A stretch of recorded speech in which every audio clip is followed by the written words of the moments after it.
우리 예수님께서는 말씀하시던 대로 죽음을 이기셨습니다.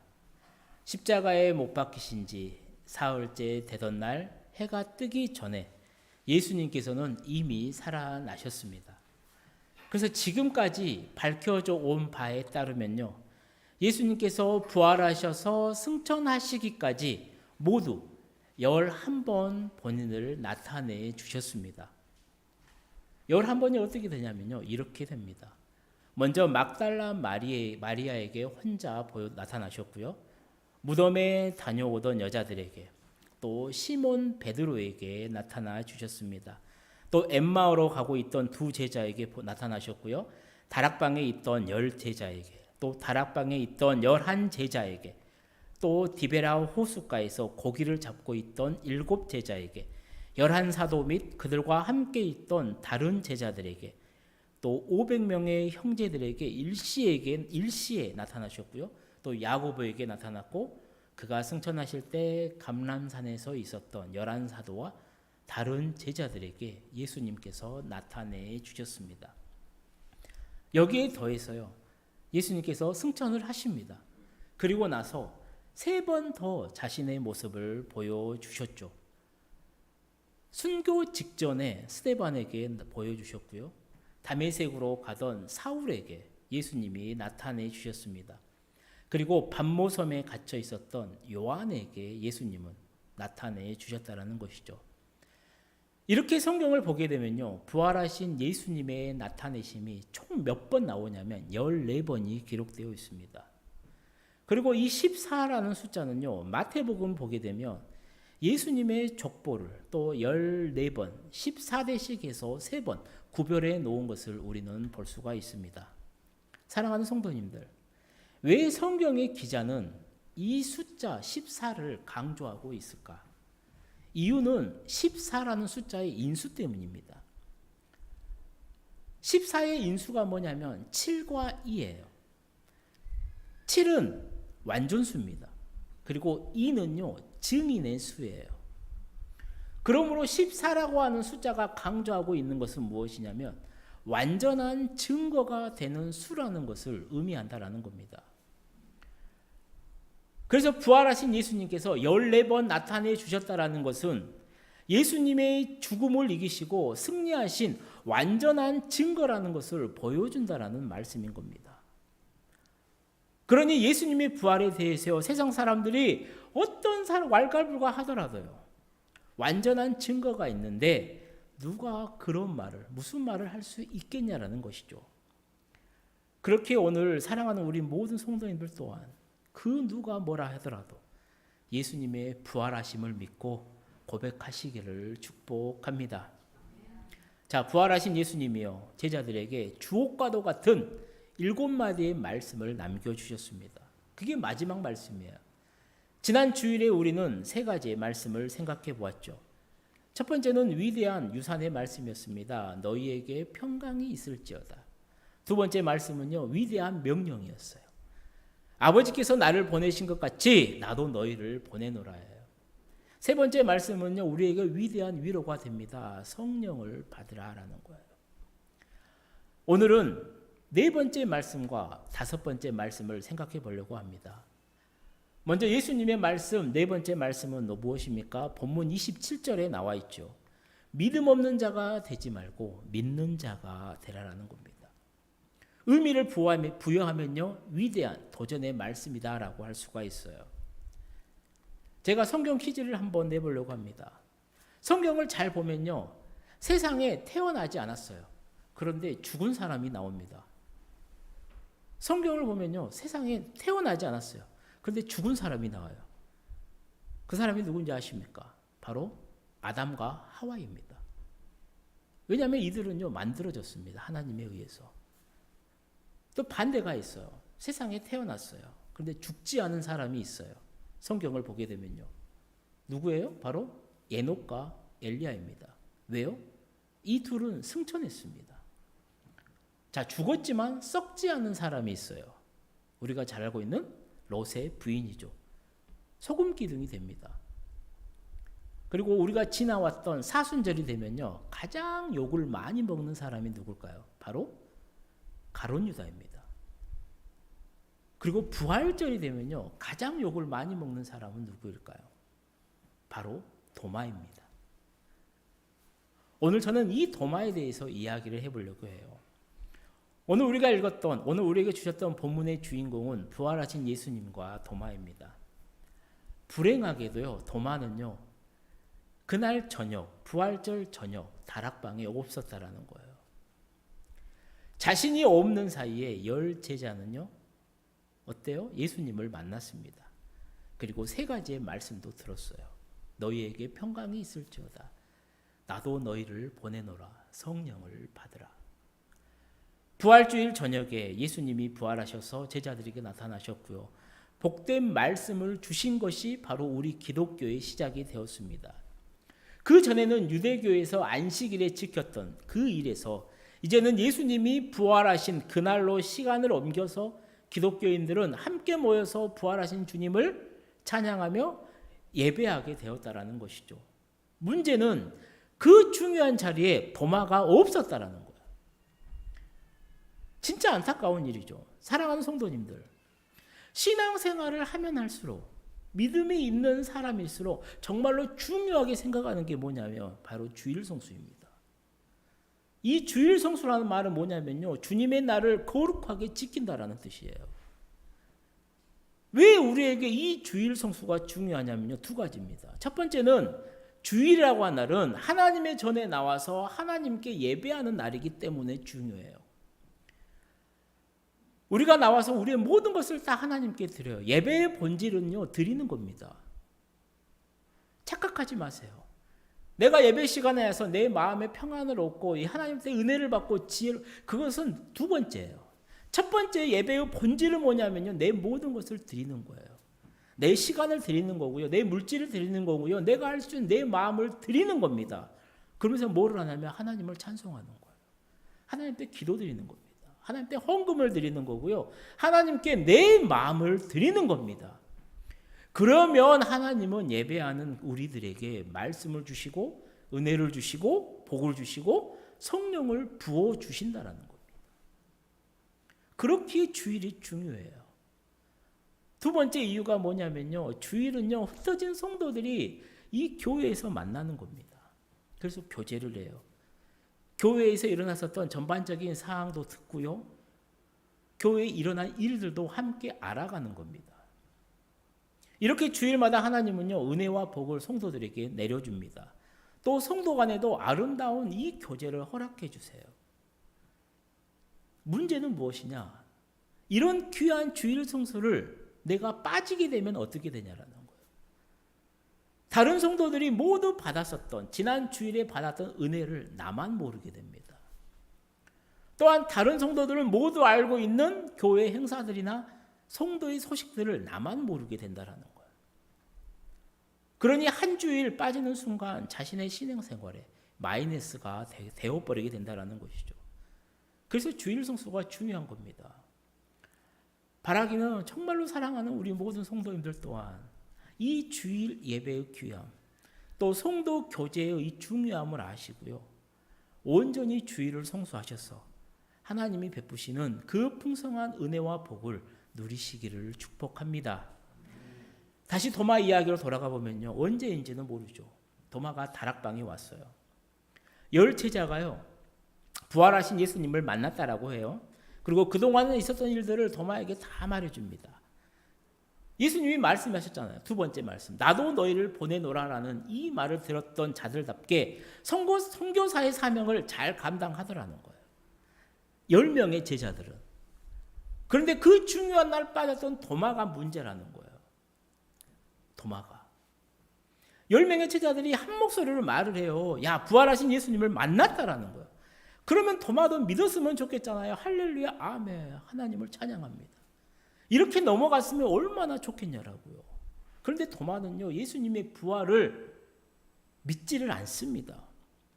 오히려 도마가요, 이렇게 말을 해요. 우리 25절 말씀 함께 읽어보도록 하겠습니다.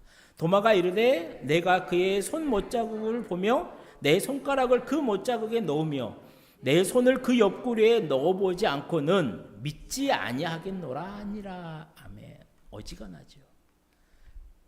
그냥 남들이 다 말했으면 그 3년 동안 같이 있었잖아요.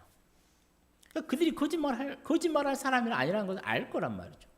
그냥 믿었으면 좋겠는데 도마는 믿지를 않습니다. 그런데 여기서요, 우리는 넓은 마음으로 이 도마를 이해해 볼 필요가 있어요. 예수님의 12 제자들을 보면요, 한 사람 한 사람의 기질이 다름을 우리는 알 수가 있어요. 당연히 다르겠죠. 사람마다 기질이 똑같은 사람은 없을 거예요. 한 배에 나온 자식들, 형제들 간도 다 다릅니다. 왜냐하면 그의 출신이라든가 배경, 학력, 가정 형편, 성장 과정이 다 다르기 때문에요. 각자 다른 기질을 가지고 나옵니다.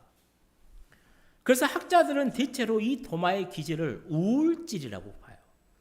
도마가 우울질 기질을 가졌다라고 평가를 합니다. 그러니까 성향 자체가 우울한 사람, 우울질이에요. 긍정적이지 못하고요, 적극적이지 못합니다. 그런데 이 우울질 특징이 뭐냐면 꼼꼼해요. 또 완벽을 추구합니다. 그냥 넘어가면 되는 건데 아니요, 모든 것을 내 눈으로 확인을 해봐야 돼요. 그리고 철저하게 이런 것을 따져보는 기질이 우울질 기질이라는 거예요. 그러니까 다혈질, 저 같은 사람 다혈질이 만약에 우울질을 만나면 어떻게 될까요? 제가 열이 나서 폭발해 버리겠죠. 환장하죠. 도마를 보면요, 답답해요. 더 이상 말이 통할 것 같지 않아요. 다혈질이 봤을 때는. 그런데 이 도마를 위해서요, 부활하신 예수님이요, 그 다음 주일에 다시 다락방으로 오셨다라는 겁니다.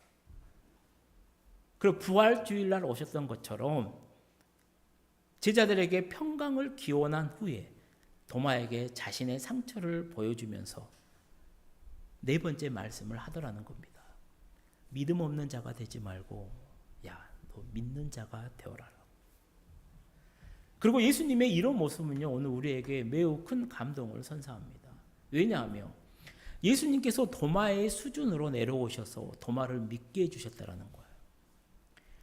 즉 예수님이 우리를 구원하시려고요, 이 땅에 속육신으로 오신 것에 그치지 않고요, 우리가 예수님을 믿을 수 있도록 우리 개인의 수준으로 우리 가운데 우리에게 와주셨다라는 겁니다. 지금 우리들 가운데요, 아니 교회를 안 다니고 있지 않는 사람들 가운데도요, 정말로 믿음이 없어서 별의별 소리를 해봤던 적이 다 있잖아요. 저도 그런 적이 있었어요. 하나님, 이 문제만 해결해 주십시오. 이것만 해주시면요, 제가 진짜 더 잘 믿을게요. 정말 하나님 앞에서 알량한 자존심도 세워봤고요. 정말로 이게 맞다니까 내 경험도 내세워봤던 적도 있었을 거예요. 그럴 때마다 예수님의 한결같은 반응은 뭐였냐면요, 나무라지 않으셨어요.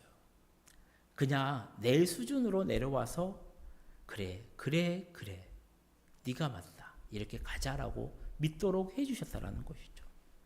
그 결과가 지금 오늘 우리가 이 자리에 여기에 있게 된 것이라는 것이죠.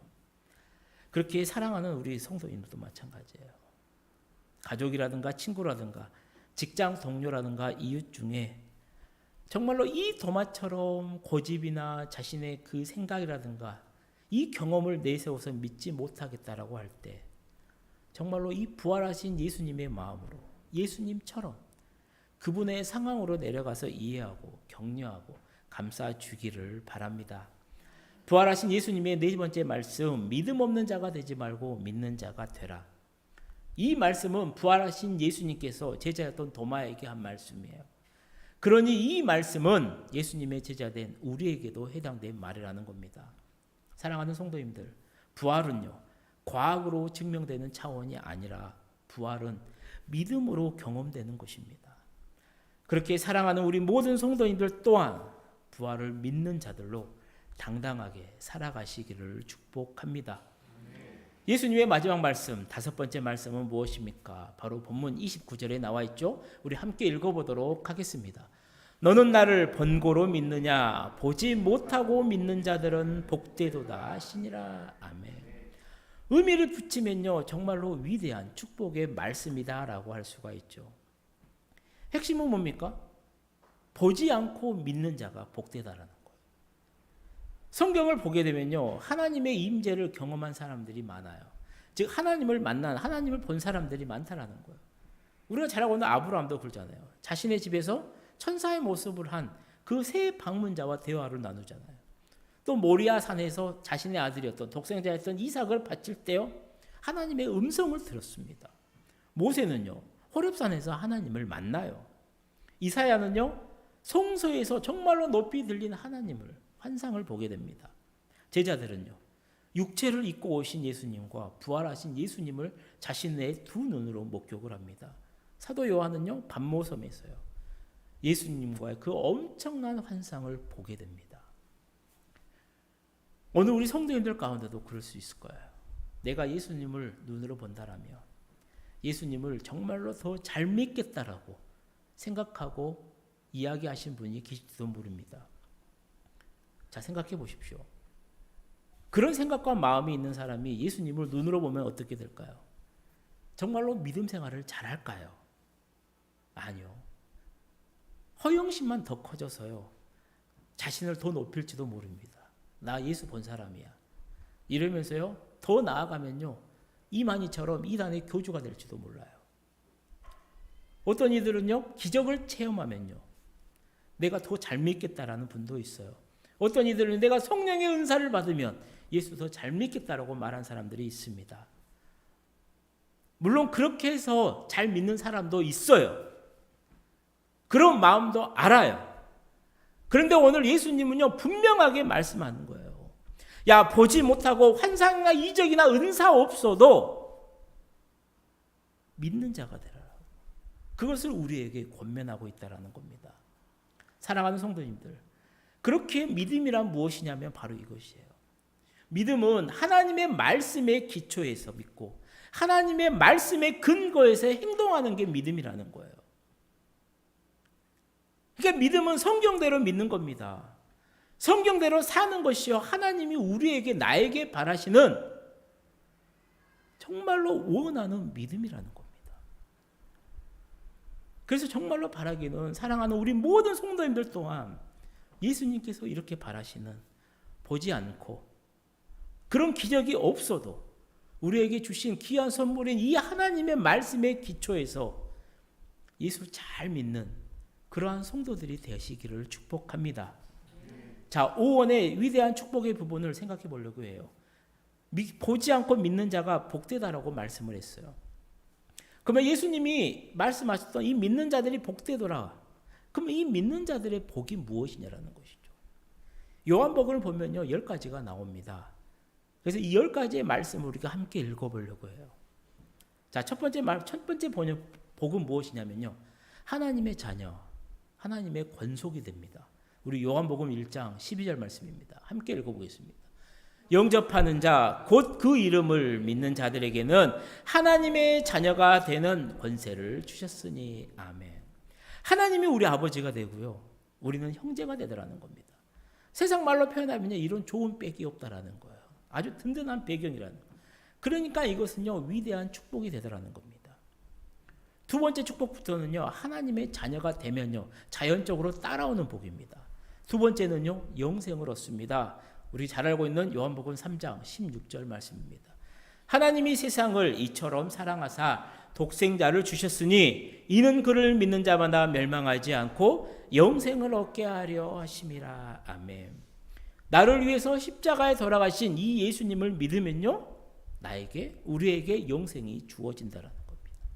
세 번째 복은요, 심판에서 구원을 받아요. 요한복음 5장 24절 말씀입니다. 내가 진실로 진실로 너희에게 이르노니 내 말을 듣고 또 나 보내신 이를 믿는 자는 영생을 얻었고 심판에 이르지 아니하나니 사망에서 생명으로 옮겨졌느니라. 아멘. 네 번째 복은요, 영적인 만족을 누립니다. 요한복음 6장 35절입니다. 예수께서 이르시되 나는 생명의 떡이니 내게 오는 자는 결코 줄이지 아니할 터이요 나를 믿는 자는 영원히 목마르지 아니하리라. 아멘.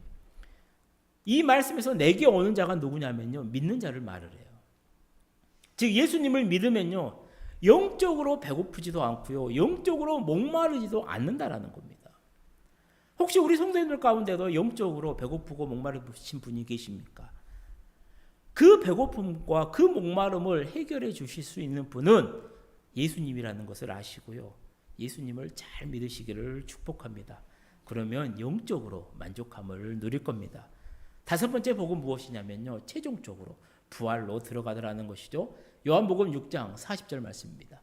내 아버지의 뜻은 아들을 보고 믿는 자마다 영생을 얻는 이것이니 마지막 날에 내가 이를 다시 살리리라 하시니라. 아멘. 나사로 소생 사건 때도요, 예수님이 이렇게 말을 해요. 우리 요한복음 11장 25절 26절 말씀 읽어보겠습니다. 예수께서 이르시되 나는 부활이요 생명이니 나를 믿는 자는 죽어도 살겠고 무릇 살아서 나를 믿는 자는 영원히 죽지 아니하리니 이것을 네가 믿느냐. 아멘. 마지막 날 예수님을 믿는 우리 모두는 예수님처럼 부활한다라는 겁니다. 여섯 번째 복은요, 축복의 전달자가 됩니다. 요한복음 7장 38절 말씀입니다. 나를 믿는 자는 성경의 이름과 같이 그 배에서 생수의 강이 흘러나오리라. 아멘. 사막에 강물이 흘러 들어가면요, 사막이 살아납니다. 마찬가지라는 거예요. 예수 믿는 자를 통해 나오는 생수의 강, 그 성령이 다른 사람을 살려내리라는 것입니다. 일곱 번째 축복은 무엇입니까? 하나님의 영광을 보죠. 요한복음 11장 40절 말씀입니다. 예수께서 이르시되 내 말이 내가 믿으면 하나님의 영광을 보리라 하지 아니하였느냐 하시니. 아멘. 영광을 먼저 보면 후에 믿는 것이 아니라 먼저 믿음이 선행이 되고 하나님을 바라보는 그 삶을 살아가게 될 때 영적인 눈이 열려서 하나님의 세계를 점점 밝히 보게 된다라는 겁니다. 여덟 번째 삶은요, 거룩한 삶을 살게 돼요. 우리 요한복음 12장 46절 말씀입니다. 나는 빛으로 세상에 왔나니 물은 나를 믿는 자로 어둠에 거하지 않게 하려 함이로라. 아멘. 명백합니다. 예수님을 믿잖아요. 그러면 어둠의 세상, 그 어두운 생활을 병행할 수가 없어요. 이유는 하나예요. 예수를 믿으면 우리는 영적으로 도덕적으로 거룩한 삶을 살게 되더라는 것이죠. 자, 아홉 번째 복은 무엇입니까? 열매 있고 효력 있는 삶을 살게 된다는 거예요. 요한복음 14장 12절 말씀입니다. 내가 진실로 진실로 너희에게 이르노니 나를 믿는 자는 내가 하는 일을 그도 할 것이요 또한 그보다 큰 일도 하리니 이는 내가 아버지께로 감이라. 아멘. 믿는 자들을 통해서요, 하나님이 기뻐하시는 놀라운 일을 하게 된다라는 말씀인 것이죠. 그러므로 내가 예수를 믿는 사람이면요, 나를 통해서 하나님의 역사가 나타나야 된다라는 겁니다. 마지막 열 번째 축복입니다. 예수님이 드린 그 기도의 효력을 받게 된다라는 것이죠. 요한복음 17장 20절 말씀이에요. 내가 비옵는 것은 이 사람들만 위함이 아니요 또 그들의 말로 말미암아 나를 믿는 사람들도 위함이니. 아멘. 예수님께서 우리를 위해서 하신 그 기도의 효력을 믿는 우리가 경험하게 된다라는 것입니다. 어떻습니까? 예수님을 믿는 자가 받는 10가지의 복만 생각해도요, 우리가 얼마나 큰 복을 받는 자인지 사실 우리는 알 수가 있다는 것이죠. 이제 말씀을 마치려고 합니다. 사랑하는 성도님들, 오늘 우리는 이 예수님의 마지막 말씀, 네 번째, 다섯 번째 말씀을 생각해 보았어요. 네 번째 말씀이 뭐였죠? 위대한 도전의 말씀이죠. 믿음 없는 자가 되지 말고 믿는 자가 되라. 다섯 번째 말씀은요, 축복의 말씀입니다. 보지 못하고 믿는 자들은 복되도다. 오늘 주신 말씀대로 사랑하는 우리 힘을 얻는 교회 모든 성도님들이 정말로 예수님을 잘 믿고 잘 믿는 그 믿는 자가 되시고 그 믿음으로 말미암아 믿는 자의 복을 바로 알고 그 복을 풍성히 누리며 살아가시기를 주님의 이름으로 간절히 축원합니다. 기도하시겠습니다. 사랑하는 하나님 아버지, 오늘 아침 예수님의 마지막 말씀을 상고하며 믿음에 대해 다시 생각합니다. 아버지, 주신 말씀대로 믿음으로 부활을 경험하며 고백하는 우리 모두가 될 수 있도록 역사하여 주시고 주신 말씀대로 믿고 주신 말씀대로 살아감으로 부활하신 주님이 말씀하신 그 많은 복을 누리며 살아가는 우리 모두가 되도록 주님 은혜를 베풀어 주옵소서. 예수님의 이름으로